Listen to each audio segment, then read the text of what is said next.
नहीं, समस्या का समाधान भजन से है, नाम जप से है, नाम कीर्तन से है। उसी बात पर हम जोर देते हैं। क्या जानना चाहते हो आप? इन्होंने कहा कि वो ईश्वर की योजना का एक हिस्सा था, जिसके बाद आत्मा कोई माया योजना नहीं, आपकी योजना है। बस हमारे हमको यही समझाना है। थोपो मत। काले कर्म ईश्वर ही मिथ्या दोष लगाए। थोपो मत। तुम्हारी है, तुम्हारी। हम जब कह रहे हैं उस बात को समझो। इसमें क्या है? ये किससे चल रहा है? बिजली से। ये क्या चल रहा है? बिजली। ये क्या है? किससे चल रहा है? सर्वत्र बिजली एक है ना। बिजली एक है ना, प्रभाव अलग अलग है। एक हवा फेंक रहा है, ठंडा फेंक रहा है। अगर ये हीटर में हो तो गर्मी फेंकेगा। बिजली तो वही है। बस वो बिजली देखो, परमात्मा है। तुम्हारे अंदर जो पावर है वो किसका है? परमात्मा का है। प्रयोग कहां कर रहे हो? इच्छाओं की पूर्ति माया में, कभी नहीं जान पाओगे। और थोपोगे ईश्वर काल ही कर्म ही ईश्वर ही मिथ्या दोष लगाए। जो न तरे भव सागर अस समाज नर पाए, स्वति निंदक मंदमति आत्मनन गति जाए। बहुत सूक्ष्म विषय, इसको समझना है। हमें किसी ने नहीं बांध रखा, हम खुद बंधे हुए हैं। भगवान तो हमें मुक्त करने के लिए अवसर दिए। भगवान ने आपको भेजा सत्संग में। मानते हो ये बात? आप नहीं आए, आपको भगवान ने भेजा है। अब मोहि भाव भरोस हनुमंता, बिनु हरि कृपा मिले नहीं संता। आपको मनुष्य शरीर भगवान ने कृपा करके दिया, और आपको मनुष्य शरीर में सत्संग दिया। सत्संग में कृपा करके भगवान आपको बता रहे कि आप कैसे मुक्त होगे। अब इसी को पकड़ लो, मुक्त हो जाओ। भगवान तो मुक्त करने वाले हैं, मंगल भवन है। वो बांध कैसे सकते हैं किसी को? वो कष्ट किसी को कैसे? जिन्होंने भगवान को कष्ट देना चाहा उनको तो परम सुख दे दिया। जहर लगा के पूतना जाती भगवान श्री कृष्ण को 6वें दिन मारने, भगवान उसे परम पद दे देते हैं। भगवान की योजना हमें बांध नहीं सकती। भगवान की योजना हमें कष्ट नहीं दे सकती। भगवान की योजना हमें मुक्ति की तरफ ले जाती है। हमारी योजना हमें बांध रही है, हमारी योजना हमें दुख दे रही है। आशा ही परमम दुखम नैराश्यम परमम सुखम। हमारी जो भोगों की आशा है, जो धन की आशा है, जीने की आशा है, परिवार की आशा है, यही हमारा बंधन है। भगवान ने तो बड़ी कृपा की, बहुत सुंदर पत्नी, पुत्र, परिवार, मकान, दुकान, कितना सब बढ़िया। अब इसे सब भगवान को समर्पित करो, भगवान की वस्तु है, और खूब नाम जप करो। देखो अभी आनंद आ जाएगा। अब नाम जप नहीं करोगे, इसे अपना मानोगे, इसके कर्ता भोक्ता बनोगे, तो दुख, चिंता, शोक, उद्विग्न, भय, मृत्यु यही बार बार मिलेंगे। पुनरपि जननम पुनरपि मरणम पुनरपि जननी जठरे शयनम। और आप कहोगे भगवान का विधान है।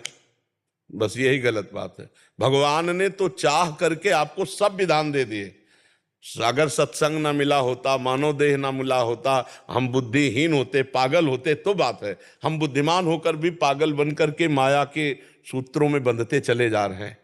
भगवान कह रहे हैं कि नहीं, सबकी ममता ताग बटोरी, मम पद मन बांध बरडोरी। भगवान कह रहे हैं अनन्यस चिंतयन्तो माम, ठेका लेता हूं योगक्षेमम वाम्यम। हम एको बात भगवान की नहीं मान रहे।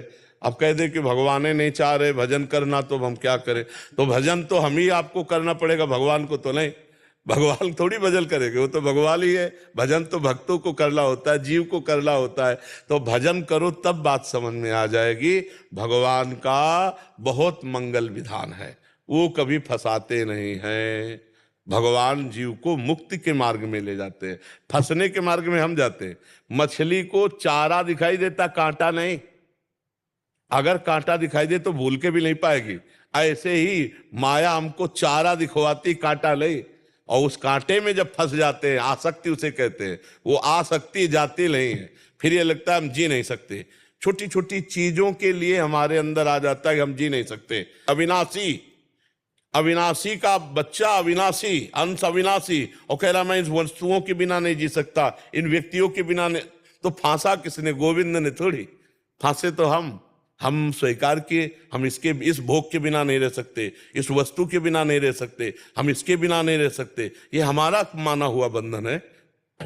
इसमें जैसे पहला जन्म के पहले हम उन्हीं के अंश थे। हम पहला अभी मान लो ना, पीछे क्यों मानते हो? हम मान लिया तुम्हारा आज पहला है, अब इसको अंतिम कर लो। हाँ, अंतिम तो करने की बात, उसके लिए मैं पूरी परीक्षा देने को राजी हूँ। पर मैं ये चाह रहा था कि मुझे दूर क्यों किया गया? कौन? किसको? मुझे फर्स्ट जन्म। अरे किसको दूर किया गया?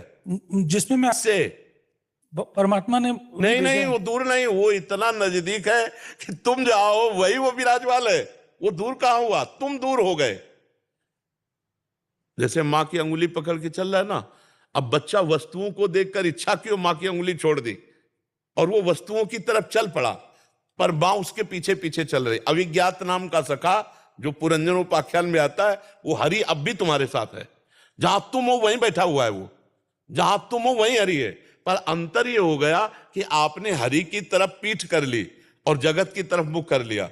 और अगर जगत की तरफ पीठ करके हरि की तरफ देखो तो अब भी वही है, वही है। विमुख भय निमिषों न अकृपा, जब चितये तब वैसे। वो हृदय में ही बैठे प्रभु। बस हमारी ये जो भगवान से विमुखता हो गई है, ये हमारी इच्छा माने जो कामना है, जो भोगों की कामना, शब्द स्पर्श रूप रस गंध, देखना सुनना सूंघना छूना स्पर्श करना भोगना, इस कामना ने मुझे भगवान से विमुख कर दिया। इस कामना ने मुझे विमुख किया है। चाहे वो प्रथम मान लो चाहे अभी मान लो। हम कह रहे पुराना इतिहास का है को देखो, क्योंकि उसका अंत नहीं मिलना। जैसे समुद्र की तरंगे गिन सकते हो क्या? ऐसे हमारे जन्म हो गए, इतने जन्म हो गए। अब कैसे उसका पता लगाया जाए? इसलिए हम इसको पहला माने और इसी को अंतिम कर देते हैं। हम इसी को पहला मान के अंतिम कर देते हैं श्री कृष्ण चरणों में, क्योंकि पीछे का तो सब वो मिटा देंगे।